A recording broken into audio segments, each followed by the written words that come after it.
Bonjour à tous, bienvenue dans ce nouveau webinaire des rencontres de la RSE qui est organisé par Hendrix et son partenaire, la revue Fiduciaire. Alors aujourd'hui, j'ai le plaisir de lancer ce webinaire sur la thématique du comité de mission. Et j'ai le plaisir d'être accompagnée de Caroline Bailly, qui est donc responsable de mission RSE chez Hendrix, et d'Alexandra Senovic, qui est chargée de mission RSE chez Hendrix également. Voilà. Alors, un petit rafraîchissement. Le comité de mission Quesaco, le comité de mission, il est né avec la loi Pacte du 22 mai 2019 qui a créé les sociétés de mission.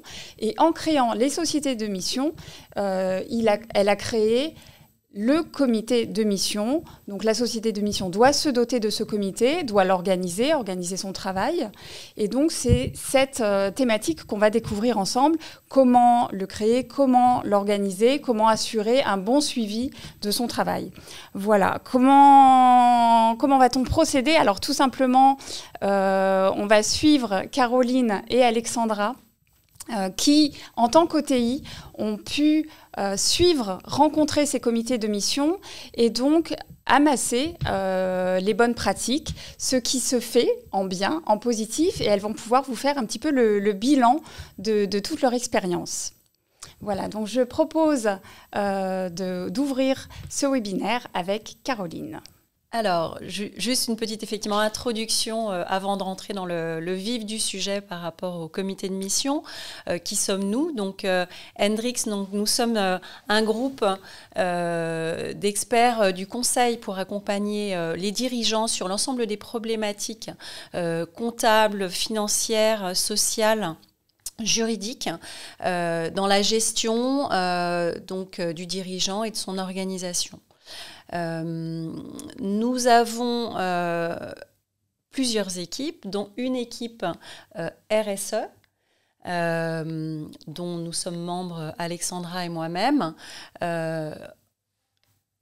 L'équipe RSE, notre objectif, c'est effectivement de sensibiliser les dirigeants aux problématiques et aux enjeux environnementaux et sociaux au sein de son entreprise et d'ouvrir effectivement, les chakras ou les perspectives du dirigeant sur l'aspect extra-financier de son organisation et vraiment arriver à ses côtés à révéler ce qui fait la richesse de son organisation, qui n'est pas seulement la richesse au niveau financier, mais tous les autres éléments qui comptent et qui font que l'entreprise sera pérenne dans la durée.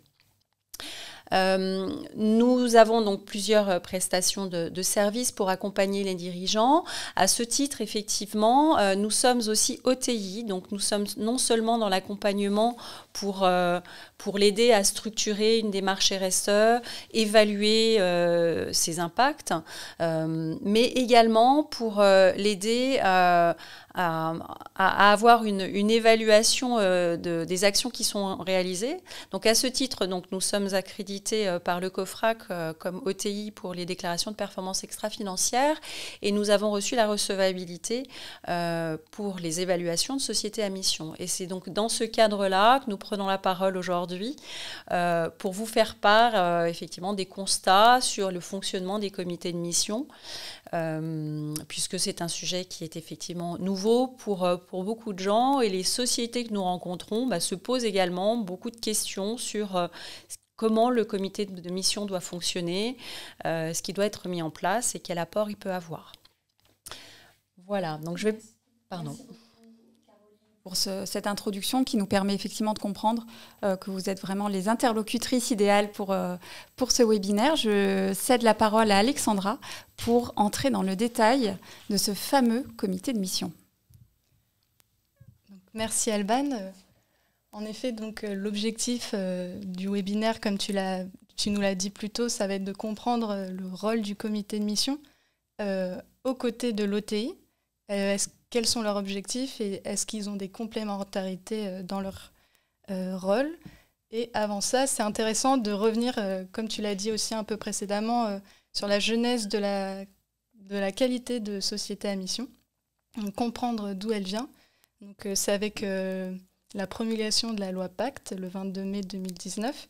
Donc, il y a eu 3 nouvelles mesures qui ont été introduites qui poussent ou qui encouragent les dirigeants à prendre en compte des enjeux environnementaux ou sociaux dans leurs décisions et dans leur vie quotidienne d'entreprise. Donc, à un premier niveau, en fait, on a donc, la modification du Code civil et de l'article 1833 qui, en fait, demande aux dirigeants de maintenant prendre en compte des enjeux environnementaux et sociaux dans leur prise de décision. Ensuite, au niveau au-dessus, on a aussi eu la modification du Code civil et de l'article 1835 qui, là, introduit la notion de raison d'être. Donc, cette notion de raison d'être, elle pousse les entreprises à à penser la finalité de leur entreprise, à aller au-delà de la poursuite du profit. Donc ça ancre l'entreprise un peu dans une vision un peu plus long terme. Et enfin, on a aussi l'introduction donc, du dispositif de qualité de société à mission, où là, de manière volontaire, les entreprises peuvent s'engager à prendre en compte des enjeux environnementaux et sociaux. Elles doivent les inscrire dans leur statut et avec ça, elles doivent mettre en place une nouvelle gouvernance et se faire évaluer par un OTI.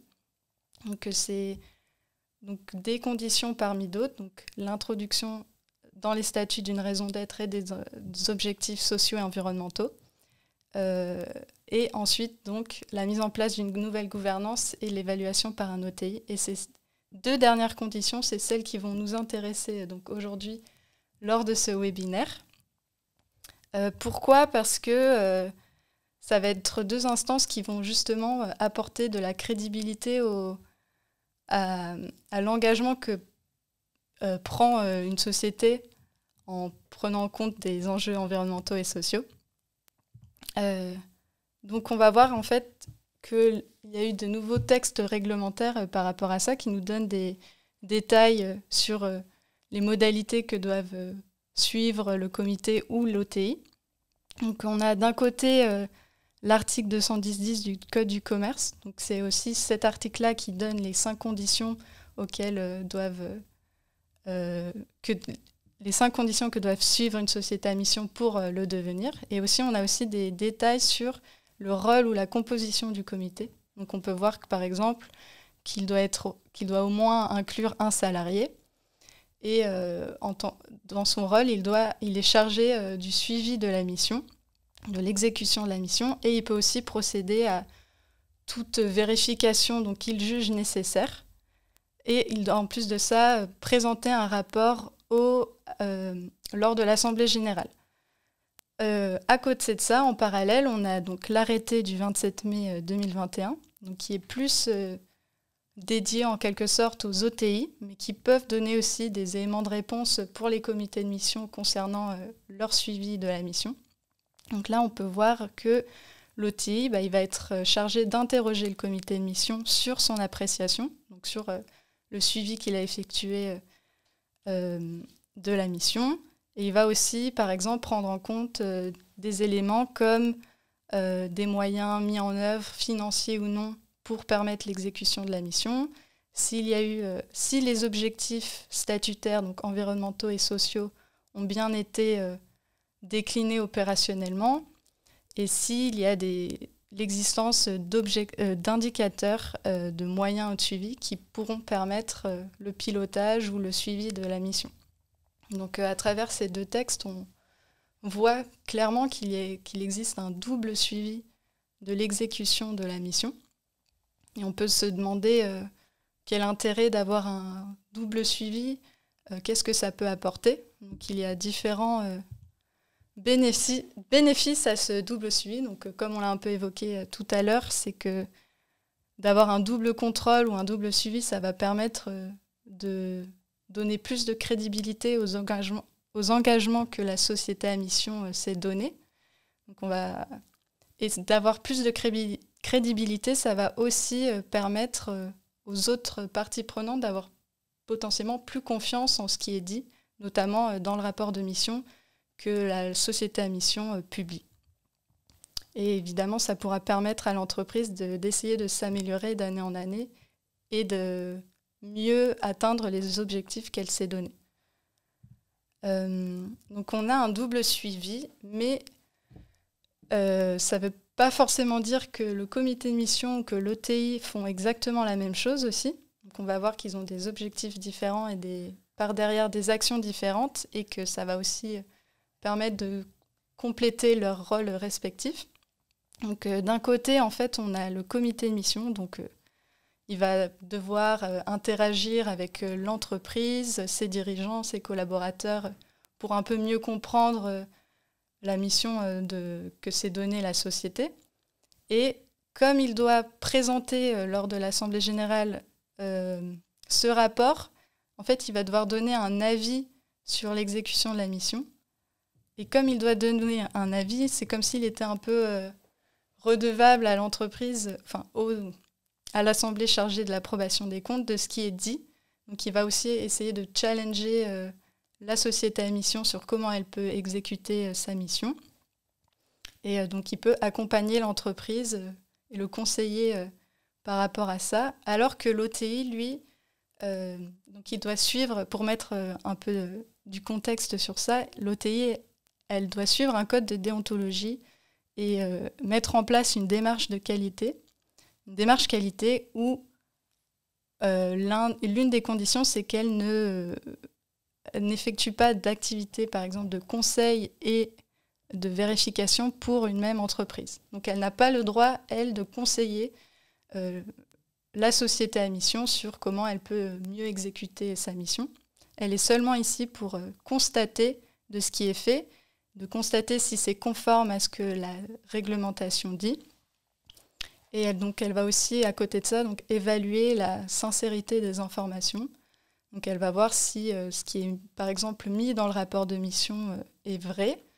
Et elle va aussi vérifier si c'est cohérent, si la déclinaison en fait, des objectifs statutaires en objectifs opérationnels paraît cohérent. Par exemple, justement, en interrogeant le comité de mission et l'organe en charge de la gestion sur comment ils ont défini la mission, comment la mission aussi a été suivie. Donc elle va aussi, par exemple, regarder si les moyens mis en œuvre semblent adéquats pour pouvoir atteindre les objectifs que s'est donné la société à mission. Donc on a quand même des objectifs différents, mais qui restent également complémentaires. Et oui, aussi, comme le comité de mission, il est aussi celui qui va devoir rédiger ou en tout cas participer ou présenter le rapport de mission. Il a aussi un rôle de rendre compte. Et comme l'OTI, il va utiliser le rapport de mission comme document, on va dire, premier pour organiser sa mission de vérification, ça montre tout de suite que le comité et l'OTI vont devenir des interlocuteurs privilégiés. Donc leurs rôles vont être en fait complémentaires. Justement, le comité d'un côté va donner un avis sur son appréciation de l'exécution de la mission. L'OTI va l'interroger sur cet avis et il va aussi, pour s'assurer qu'il y a eu un bon suivi, il va s'assurer en fait que le comité a aussi eu les moyens nécessaires pour pouvoir faire son suivi. Et il va donc, en faisant sa vérification, supporter ou non les propos dits par le comité de mission. Donc on va voir, donc ça c'est un peu en théorie ce que semble nous proposer la loi, l'article 210-10, et on va voir plus concrètement comment ça se passe en réalité. Voilà, donc merci Alexandra pour toutes ces précisions sur effectivement le cadre qui nous est donné, ce que dit la loi, cette complémentarité entre comité de mission et OTI. Et maintenant, on va se pencher sur votre expérience concrète auprès des entreprises que vous avez pu suivre en tant qu'OTI. Vous avez rencontré différents comités de mission dans différentes entreprises de différentes tailles, de différentes envergures, et donc vous avez pu voir des processus différents, des procédés différents, et vous allez pouvoir nous apporter ces témoignages précieux sur les bonnes pratiques, les conseils que vous pouvez nous donner. Caroline, on vous écoute. Merci Alban. Oui, alors effectivement, on est en contact avec beaucoup de sociétés de mission du fait de notre statut d'OTI. En revanche, de manière à ce que ce soit pas seulement subjectif au niveau de nos discussions, on est reparti un peu avec la même méthodologie que nous avions pris pour le précédent webinaire sur les rapports de mission. Nous sommes déjà allés voir dans un premier temps ce que les rapports de mission précisaient au niveau du rôle des comités de mission. Donc, on a travaillé dans un premier temps, pour vous faire des retours, on est allé étudier 9 rapports de mission de différentes sociétés. L'objectif, effectivement, c'était d'aller comprendre 3 choses. Quel était le rôle attendu de ces comités de mission? Quel est le rôle attendu de ces comités de mission dans chacune de ces sociétés? Et le type d'interaction du comité de mission avec l'entreprise. Le deuxième point, c'est quel est l'apport concret en fait, du comité de mission qui a été donné? Quelle est la lecture qu'on peut en faire? Et puis, y a-t-il effectivement un avis formel qui a été précisé par le comité de mission? À ce premier constat, on rajoutera effectivement tout au long un peu notre touche du fait des interactions que nous avions eues nous-mêmes avec des sociétés à mission. Alors, comme vous pouvez le voir sur le slide, nous sommes allés voir étudier les rapports de 9 sociétés, des sociétés de taille assez différentes, de secteurs d'activité différentes. Ce qu'on peut en retirer, alors des noms assez connus, en tout cas des précurseurs, donc des sociétés qui ont été, je dirais, pour la majorité d'entre elles, des précurseurs pour avoir la qualité de société à mission. Puisque quasiment toutes ont déposé leur statut en 2019 ou début 2020. Ce qu'on peut constater, c'est qu'effectivement, même déjà pour les petites sociétés qui ont moins de 50 salariés, elles ont toutes fait le choix d'avoir un comité de mission plutôt qu'un référent de mission, alors que la loi l'y autorise. Ça, c'est le premier point.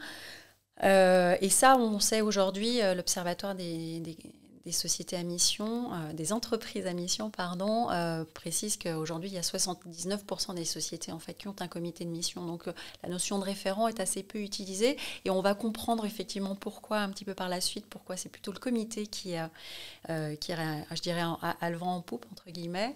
Le deuxième point, c'est qu'effectivement, tous ces comités de mission intègrent des parties prenantes. En tout cas, la majorité d'entre elles. Des parties prenantes externes, pour préciser les choses. Et que l'autre point également, c'est que il y a aussi assez souvent quand même la direction qui est représentée dans les comités de mission. Alors avec des statuts qui peuvent être un petit peu différents, parfois effectivement ils sont représentés, ou ils sont présents, mais ils n'auront pas, je dirais, entre guillemets, le droit de vote. Donc voilà, on voit quand même que là-dessus il y a quand même une certaine homogénéité. L'autre point aussi, c'est que ces comités de mission se réunissent ou se sont réunis 2 à 3 fois par an, guère plus. Alors ça se comprend assez facilement, puisque surtout quand il y a des parties prenantes externes, c'est je dirais, un travail en plus du travail réellement des membres des comités de mission. Donc je pense qu'il y a une problématique de temps en fait derrière leur intervention au sein des comités de mission. Et puis, ce qu'on voit, c'est qu'effectivement, il y a une démarche, en tout cas dans les grandes structures, de montée en puissance de ces comités de mission. Et ça, c'est un petit peu un point qui est assez important, c'est qu'il y a vraiment... l'entreprise a investi pour faire monter en puissance, en connaissance, les membres de leur comité de mission, pour effectivement qu'ils aient pleine conscience ou connaissance de l'activité de l'entreprise et qu'ils puissent mener à bien leur mission au sein du comité de mission, en tout cas, qu'ils puissent répondre aux attentes que l'entreprise a formulées auprès d'eux. Alors, si on passe effectivement à la suite, 3 points donc, sur lesquels on s'est focalisé. Le rôle attendu du comité de mission. Alors, clairement, on le voit, c'est écrit dans la majorité des rapports. Le comité de mission est attendu pour faire le suivi de l'exécution de la mission, mais dans la majorité des cas aussi, il est vraiment aussi attendu pour avoir un rôle de conseil sur la stratégie de l'entreprise. Ça, c'est quelque chose qui n'est pas réglementaire. Alors, ça fait partie effectivement des bonnes pratiques que l'on peut voir, mais c'est effectivement écrit assez souvent, c'est que l'entreprise souhaite vraiment que le comité de mission l'accompagne dans la durée sur une trajectoire définie et qu'il joue aussi un rôle de conseil justement auprès du conseil d'administration pour comment mener la stratégie de l'entreprise au mieux en phase avec la mission qu'elle s'est fixée. Alors voilà, on a des mots type à la Maïf, voilà, l'accompagnement dans le progrès, l'accompagnement dans la trajectoire. Donc des mots assez forts qui montrent bien les attendus que l'entreprise exprime par rapport au comité de mission. Dans les apports concrets, comment ça s'est passé? Alors, sachant qu'effectivement, là, les rapports que l'on a regardés, ce sont souvent les premiers rapports des comités les premiers rapports des sociétés à mission. Donc, on est vraiment dans une phase d'installation, en fait, du dispositif.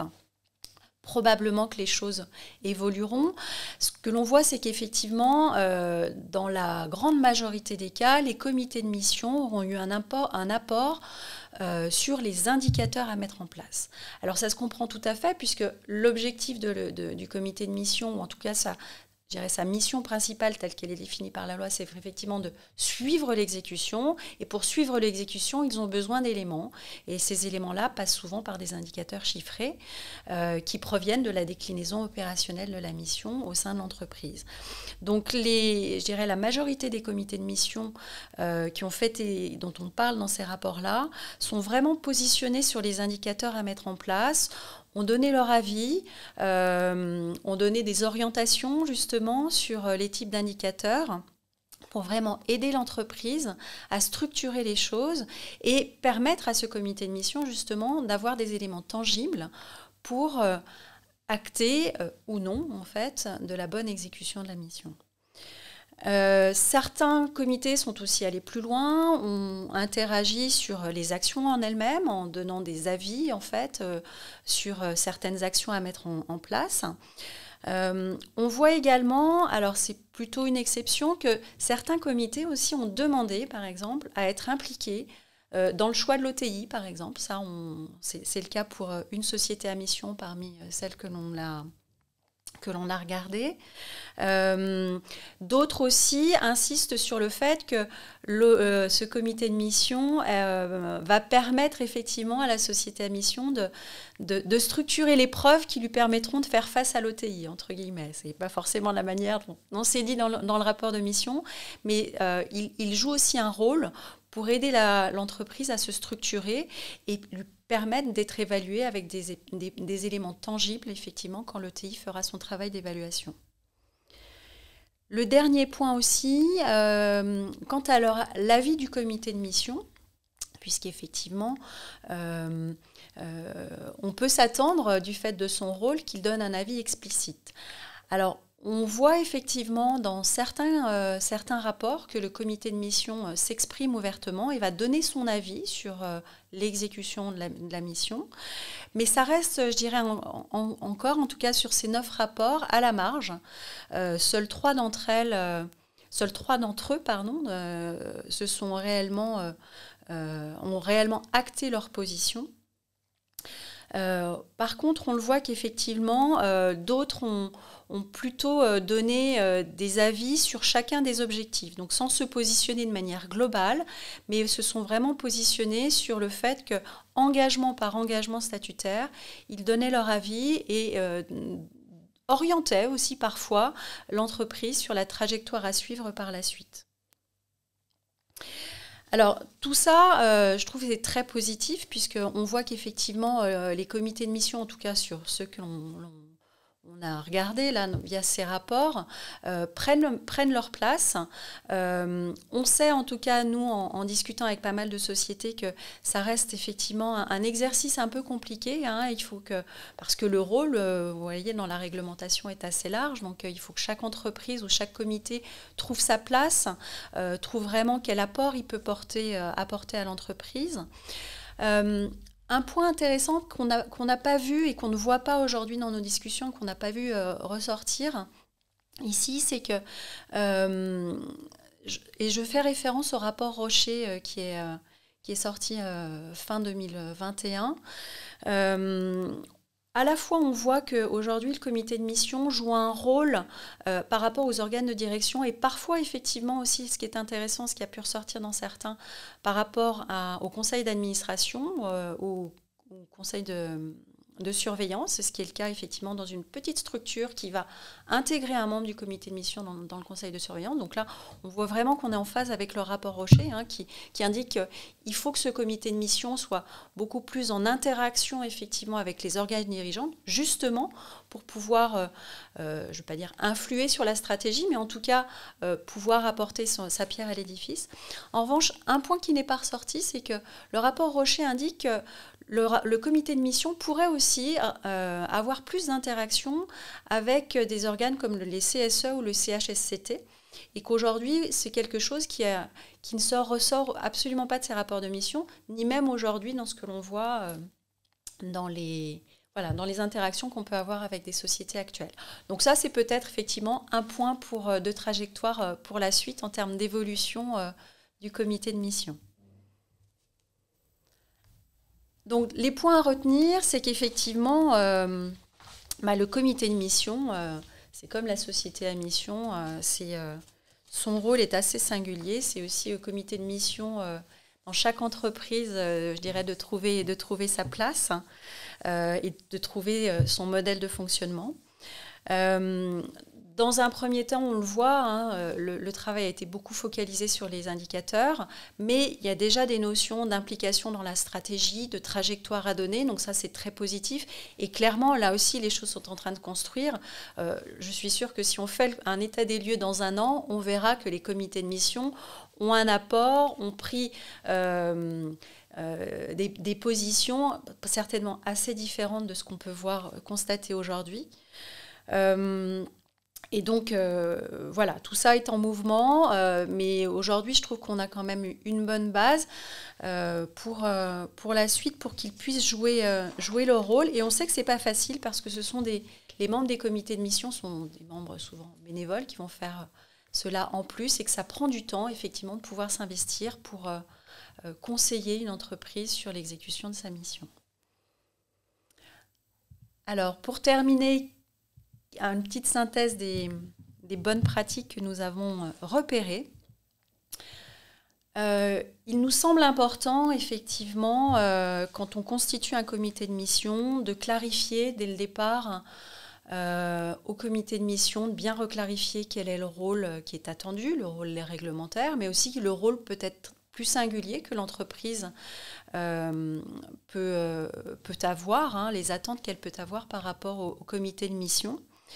Il est important aussi, surtout quand on implique des parties prenantes externes, de donner au comité de mission les moyens d'exercer son rôle et donc de lui donner pleinement connaissance du modèle économique de l'entreprise, bien entendu de la raison d'être et des engagements derrière, mais de lui donner une bonne visibilité pour que le comité de mission ait tous les éléments en main pour pouvoir apporter un avis.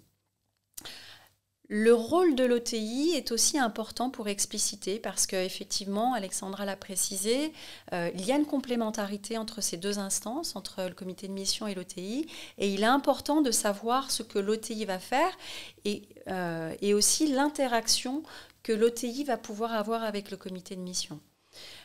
Et ça, ce sont des interactions qui sont assez clés, effectivement, dans l'évaluation de l'OTI. Le mettre en lien avec les organes de gouvernance, donc le comité de mission doit effectivement présenter le rapport de mission auprès des actionnaires, mais il est important qu'effectivement cette mise en lien se fasse. Et plus il y aura une mise en lien, plus cette notion que le comité de mission peut apporter des plus, apporter une vision dans la stratégie sera réelle. Et puis le dernier point, et ça c'est plus notre casquette d'OTI, c'est qu'effectivement nous, en tant qu'OTI, je trouve qu'il est, il est intéressant d'avoir un avis extrêmement clair dans le rapport de mission, du comité de mission, comment il se positionne par rapport au suivi de l'exécution de la mission, les points qui lui ont paru importants à relever. Plus ce sera clair, plus ça facilitera notre rôle et nous permettra effectivement d'avoir une évaluation beaucoup plus tangible des choses.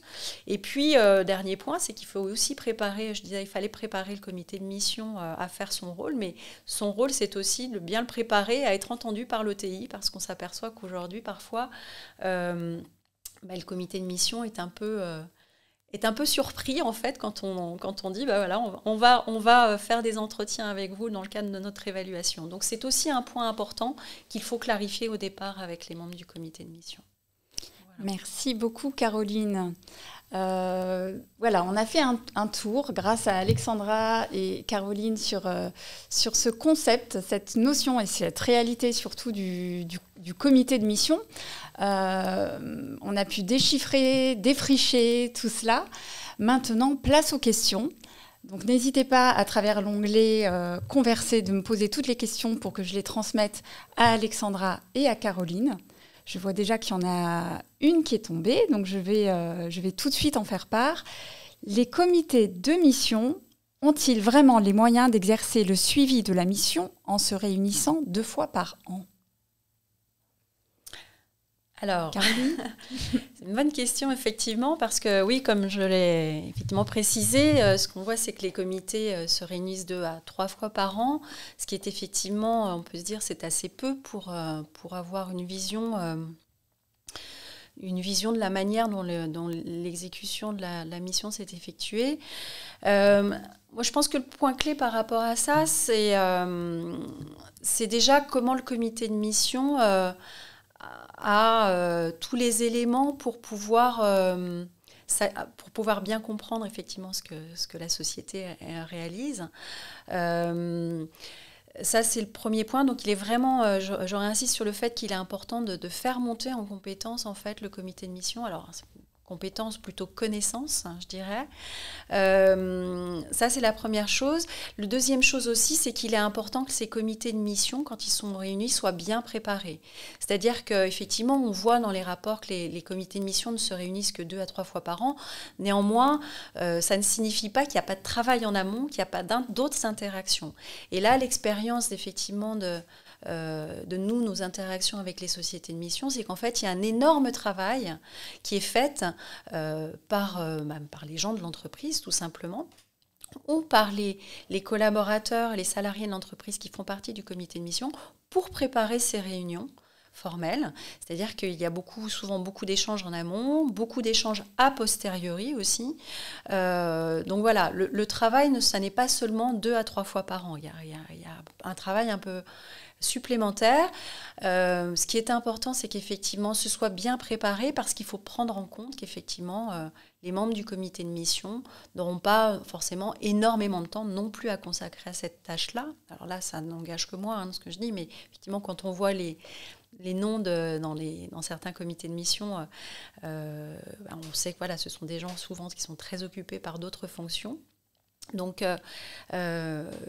voilà, ne pas s'attacher seulement à ces 2 réunions, se dire qu'effectivement, il y a beaucoup d'autres choses qui vont permettre justement au comité de mission de suivre correctement l'exécution de la mission. Et ce qui est d'autant plus clé, c'est que plus il y aura un travail sur les indicateurs, effectivement, qui permettront au comité de mission de faire son travail correctement, plus ils pourront le faire dans des temps impartis assez courts et se focaliser aussi sur la stratégie, sur une aide à la stratégie de l'entreprise.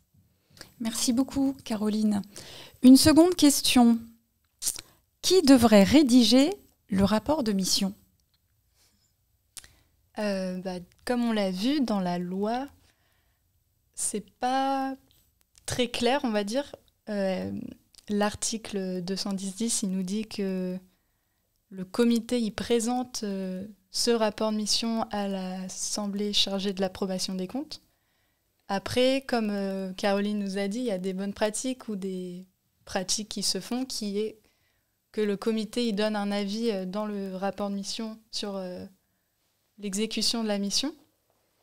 Et sinon, on a aussi la partie rédigée plus il nous semble, par l'entreprise sur comment ils ont justement décliné leurs objectifs sociaux et environnementaux opérationnellement, quels indicateurs ils ont choisis pour démontrer l'exécution de cette mission et l'atteinte des objectifs. Donc, idéalement, ce serait un travail en fait d'équipe entre l'entreprise et le comité de mission. Après, encore une fois, comme Caroline l'a dit, opérationnellement, il y a peut-être que le comité de mission n'a pas forcément le temps, en fait, de consacrer son temps à la rédaction complète de ce rapport. Donc, mais si ce rapport, c'est aussi le document principal que va étudier l'OTI, et aussi ça va être le document qui va être communiqué en fait à toutes les parties prenantes sur l'exécution de la mission. Donc, il faut que en fait, ce rapport soit un travail de qualité et qu'il soit crédible. Donc, on conseille plutôt que le comité puisse intervenir dans cette rédaction, notamment en donnant son avis et ses apports sur l'exécution de la mission. Merci beaucoup, Alexandra. Quelle solution pour éviter que le suivi de la mission prenne trop de temps et handicape l'entreprise dans sa démarche RSE, le risque d'un formalisme trop important? Est-ce qu'il y a quelques conseils sur cette Alors, ce qu'on peut voir, ce qui a été fait en fait dans pas mal d'entreprises qu'on a étudiées ou même qu'on a évaluées, c'est que la démarche en fait de la société à mission ne vient pas en parallèle, en plus, je dirais, des autres démarches. Souvent, en tout cas dans le premier exercice, l'entreprise va assez souvent récupérer ce qui existe déjà, des indicateurs RSE, une démarche RSE pour aller enrichir et aller structurer le suivi de la mission. Donc ce n'est pas quelque chose en plus. Alors ça ne veut pas dire que ça suffira, mais en tout cas c'est la première démarche déjà d'aller utiliser ce qui existe pour justement ne pas rentrer dans une nouvelle usine à gaz à construire spécifiquement pour faire le suivi de la mission. Et ça, c'est très bien, par exemple, le rapport de mission de la Maïf, pour le coup, est assez explicite sur ce sujet-là. Même au niveau de Danone aussi, c'est très bien expliqué, qu'ils sont déjà allés repartir, ils sont allés récupérer, je dirais, ce qui existait déjà. Et dans un deuxième temps, ils allaient effectivement enrichir ces éléments-là. Mais voilà, l'idée c'est aussi de faire les choses pas à pas, de manière à ne pas rentrer dans soit trop de formalisme, soit trop de complexité, sachant qu'effectivement pour les petites entreprises, on sait que devenir société à mission, c'est déjà un gros investissement en temps, en structuration. Donc voilà, partez déjà de ce qui existe et puis à partir de là, construisez ce qu'il manquera pour avoir un bon suivi effectivement de l'impact de vos actions. Merci. Une question sur du concret en fait. Quelqu'un qui demande, pouvez-vous nous donner des exemples d'avis et d'orientation du comité de mission, en restant bien sûr confidentiel? Alors, des exemples d'avis. Alors, je vais vous orienter sur quelques rapports que nous avons étudiés ici. Le rapport de Nuova Vista est très intéressant, est très complet pour le coup, où il y a des prises de position sur chacun en fait, des indicateurs, enfin chacun des engagements, pardon. Du cabinet Saint-Front également est assez intéressant. Voilà, pour vous en citer deux, où il y a des prises de position et des avis formalisés, effectivement, du comité de mission. Merci beaucoup. Une question qui met en balance le côté social et le côté environnement. Je ne sais pas si je suis dans le sujet, mais en gros, a-t-on une idée de l'importance du social ou sociétal, du QVT, donc qualité de vie au travail, par rapport à la préoccupation sur l'environnement ? Alors, on n'a pas pris dans nos études, enfin, dans ce qu'on regarde, on ne prend pas forcément cet axe-là. C'est compliqué de répondre parce que, voilà, les entreprises ont complètement la liberté, effectivement, de définir les missions qui leur correspondent. Donc, aujourd'hui, alors rapidement, j'ai l'impression quand même que le social joue une grosse part, en fait, quand même, dans le social ou le sociétal, dans les missions qu'on a pu voir. Mais je dirais, c'est compliqué, je ne peux pas vous dire que j'ai la vraie réponse. Si on regarde Yves Rocher, il y a beaucoup de choses sur l'environnemental. Donc vraiment, c'est très diversifié, je pense. Voilà. Merci. Question suivante. Qu'est-ce qu'un bon suivi ? Comment savoir si le suivi qui a été fait est le bon ? Cette question, ça rappelle un peu la question, je pense, sur est-ce que si le comité de mission se rencontre 2 fois par an, est-ce que ça semble suffisant ? Donc, pour voir s'il y a eu un bon suivi, je pense que d'abord, dans un premier temps, il faut peut-être s'interroger sur est-ce que le comité de mission a eu les moyens nécessaires pour justement effectuer ce suivi.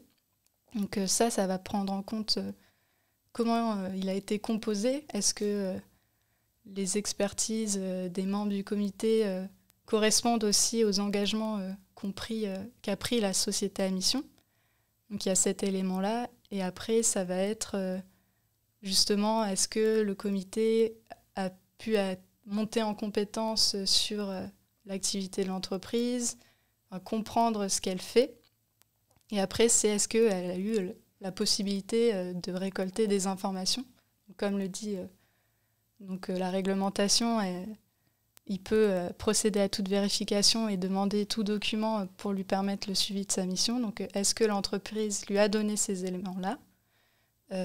Et c'est ça aussi que l'OTI va vérifier en parlant avec le comité de mission. Et donc il y a la composition, les moyens mis en œuvre, et après ça va être plutôt l'OTI, donc lui il va regarder s'il y a une traçabilité un peu de toutes ces informations, tous les éléments que le comité peut-être lors de son suivi a récolté en quelque sorte pour prouver en fait de la véracité ou de la sincérité des informations qui montrent que la mission elle est exécutée. Ouais. Merci Alexandra. Alors une dernière question. Le comité de mission est-il vraiment indépendant dans l'avis qu'il doit donner sur l'exécution de la mission ? Alors, est-il indépendant ? Il est censé l'être.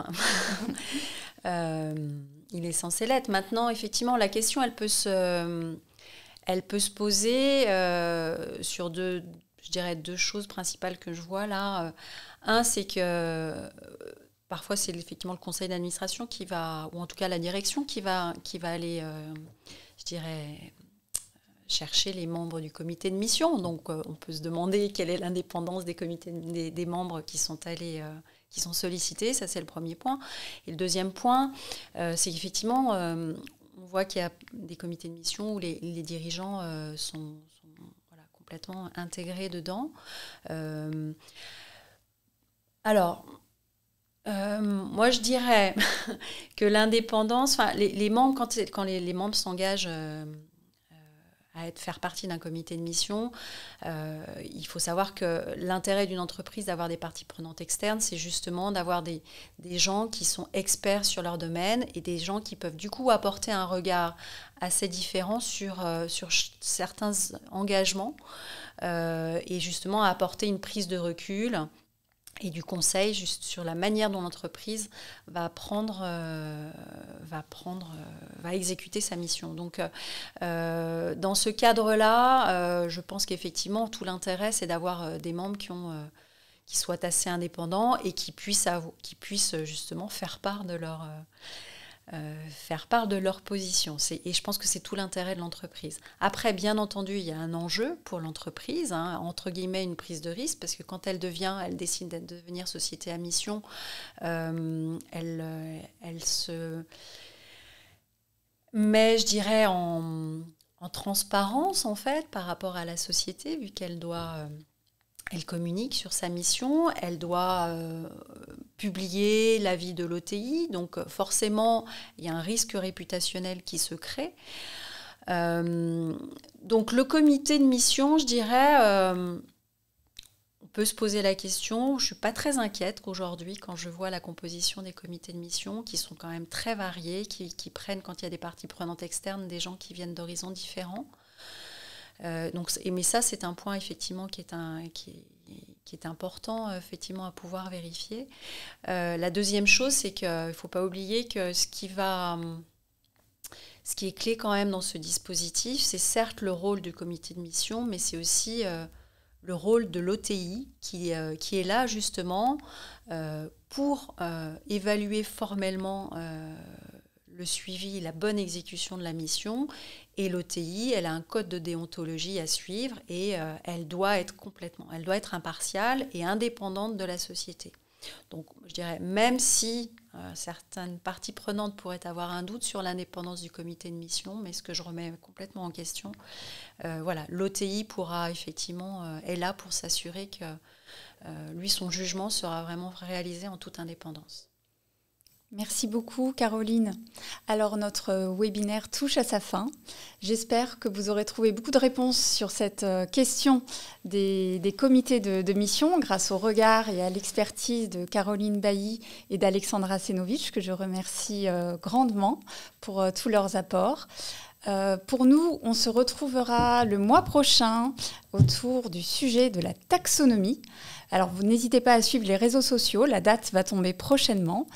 Et avant de nous quitter, je vais vous demander de rester quelques petites secondes, minutes supplémentaires sur Zoom, car un petit questionnaire va vous être suggéré. Il ne prend vraiment pas beaucoup de temps et pour nous, il est très utile. Voilà, je vous remercie de bien vouloir le compléter. Je vous remercie pour votre attention. J'espère que vous avez appris plein de choses et que le comité de mission n'a plus de secret pour vous. Je vous dis au mois prochain. Merci.